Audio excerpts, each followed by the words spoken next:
In this video we are going to talk about the summary of Fire Hymn. Fire Hymn जो poem है उसकी summary के बारे में हम बात करेंगे. So let's begin. The poem Fire Hymn is a heart-touching poem. यह एक दिल को छू लेने वाली कविता है. It has been composed, और इसको जो compose किया गया है, it has been written और composed by. poem को अक्सर हम लोग poem के लिए word compose use करते हैं, क्योंकि इसकी रचना की जाती है, लिखा नहीं जाता इसको. तो it has been composed by KKN दारोवाला, जो लेखक हैं उन्होंने KKN दारोवाला ने इसे लिखा हुआ है. The speaker of the poem belong to Parsi religion. जो इसके स्पीकर हैं, स्पीकर मीन्स क्या होता है, जो पोएम में जिसके बारे में बात, जो हमको कविता सुना रहे हैं.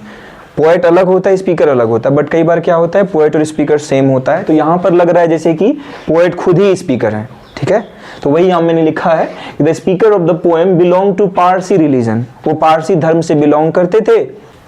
When his elder son died, जब उनके बड़े बेटे की मृत्यु हो गई, he had to burn his body. उसे उसकी बॉडी को जलाना पड़ा. अब कहेंगे इसमें क्या हुआ, क्यों, मजबूरी वाला क्या बात है. कविता के दौरान बताए हुए हैं कि जो पारसी रिलीजन होता है उसमें बॉडी को जलाना अलाउ नहीं होता है. इसका कारण ये भी है, एक और समझ सकते हैं कि वो लोग फायर को वर्शिप करते हैं, वो अग्नि की पूजा करते हैं. अब जिसकी पूजा करेंगे उसमें लाश कैसे जलाएंगे, तो उनके लिए ये भी कहीं ना कहीं वो थोड़ा कंट्रास्टिंग हो जाता है. इस वजह से वो लोग बॉडी को जलाते नहीं हैं, और वो क्या करते हैं, तो टावर ऑफ साइलेंस पे जाके उस बॉडी को थ्रो कर देते हैं, फेंक देते हैं, या कह सकते हैं रख देते हैं. It was against his religion, यह उनके रिलीजन के खिलाफ था, उनके धर्म के खिलाफ था. But he had no option, लेकिन उनके पास कोई और ऑप्शन नहीं था. दिस वॉज सो बिकॉज, ऐसा इसीलिए क्योंकि the tower of silence was far away, जो टावर ऑफ साइलेंस था वो बहुत ही ज्यादा दूर था वहां से. इस वजह से उन्हें बॉडी को जलाना पड़ा. The poem begins with the description of the burning ghat, यानी कविता की जो शुरुआत होती है शमशान घाट के विवरण से. डिस्क्रिप्शन मतलब उसके बारे में बताया गया. He was passing by it, वो वहां से गुजर रहे थे. विथ हिज फादर, अपने पिताजी के साथ. He was told by his father, और उनको उनके पिताजी के द्वारा कहा गया, that the fire forgets to do its duty. जब इनके पिताजी ने कहा कि फायर जो है forgets, भूल जाता है, to do its duty, अपना काम करना, अपना कर्तव्य भूल जाता है. और क्या कहा आगे, it leaves the body half burnt, यानी यह शरीर को जो है, मृत शरीर को आधा जला ही छोड़ देता है.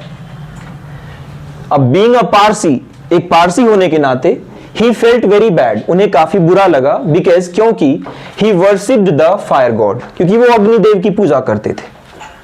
After a long time, बहुत ही लंबे अरसों बाद, बहुत समय बाद, when he had to consign his son's body, सन में apostrophe s है, जब उनके सन की बॉडी को, अपने बेटे की बॉडी को उन्हें कंसाइन करना पड़ा. कंसाइन मीन्स बताएं, सौंप देना. He realized, तब जाकर उन्हें एहसास हुआ, that it was just a false blame, कि ये बस एक झूठा आरोप था. He was forgiven by the fire, उसे क्या किया गया, माफ कर दिया गया. बाय द फायर, आग के द्वारा. अब देखो, आग के द्वारा माफ किए जाने का मतलब है कि यहां तक कि उन्होंने अपने रिलीजन का वायोलेशन किया. वायोलेशन मतलब उल्लंघन.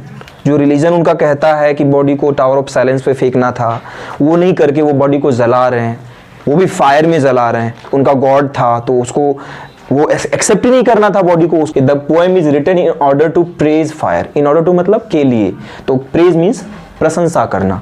फायर मतलब आग की प्रशंसा करने के लिए इस पोएम को लिखा गया है. हम आपको पहले भी बताए थे कि फायर हिम, हिम का मतलब ही होता है एंथम, सॉन्ग. एक ऐसा सॉन्ग जिसमें हम किसी की तारीफ करते हैं, किसी के बारे में अच्छी बातें करते हैं. It reveals the human nature, यह इंसान के स्वभाव को रिवील करता है, उजागर करता है, बताता है कि इंसान का स्वभाव कैसा होता है. वी ऑफन ब्लेम अदर्स, हम अक्सर दूसरों पर ब्लेम करते हैं. ब्लेम मतलब आरोप लगाना. हम अक्सर क्या करते हैं, दूसरों पर आरोप लगाते हैं. फॉर आवर मिस्टेक्स, अपनी गलती होती, अपनी गलती है, लेकिन आरोप हम औरों पर लगाते हैं. This is the harsh reality, और ये कड़वी सच्चाई है, ऐसी सच्चाई जो हम सब जानते हैं बट इसे एक्सेप्ट नहीं करना चाहते. ऑफ द मैनकाइंड, मानव जाति की ही, समझो सब में ह्यूमन नेचर ही है ऐसा. अगर कोई काम नहीं हो पाया, वही वाला ना कि लाइक जो कि हम प्रयास तो करते हैं, प्रयास करना ही चाहिए और अपना बेस्ट दीजिए. आई थिंक होना ना होना तो वो है ही, हाँ वो डेस्टिनी पर है या समय पर है, बट हमें अक्सर प्रयास करना चाहिए. दूसरों पर आरोप लगाने के बजाय, दूसरों पे कमी निकालने के बजाय हमें अपना खुद का प्रयास करना चाहिए, वो हम नहीं करते हैं. तो यही इसमें ह्यूमन नेचर को रिवील किया गया है. हाँ, तो ये था सिंपल सा समझे.